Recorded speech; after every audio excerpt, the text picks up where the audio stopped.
Primary স্কুলে dance এবং গান শিক্ষার জন্য ওস্তাদ দিবেন, শিক্ষক দিবেন। কেন? কিসের জন্য? গান ড্যান্স আমাদের মুসলিম পরিবারের এর সংস্কৃতি না। যদি আপনাদের সমস্ত পরিবার, বাংলাদেশের সমস্ত পরিবার নাস্তিক হয়ে থাকে, বেঈমান হয়ে থাকে, তাদের জন্য গানের টিচার দিতে পারেন।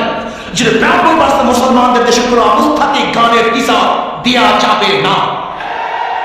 এদেশে টুপিওয়ালাদের, দাড়িওয়ালাদের, মুসলমানদের খাজনা, ট্যাক্স, ভ্যাটের পয়সা দিয়ে গানের টিচার দিবেন। গানের টিচারের প্রয়োজনটা কি? সেখানে ইংলিশ টিচার দেন, কম্পিউটার টিচার দেন। আজকে প্রাইমারি শিক্ষা ব্যবস্থা ধ্বংস হয়ে গেছে, কিচ্ছু নাই, সেখান থেকে মানুষ করতেছে না। এবং কোন অবস্থাতেই সেখানে গানের টিচার বাংলাদেশে দেওয়া যাবে না। যদি দিতে চান, আপনার গতি, আপনার বস্তার উৎখাত করবে ইনশাআল্লাহ। ফাইজলামি পেয়েছেন আপনি, মনে যা চায় তাই করবেন আপনি। 92% মুসলমানদের দেশ, এদেশে কোনো অবস্থাতেই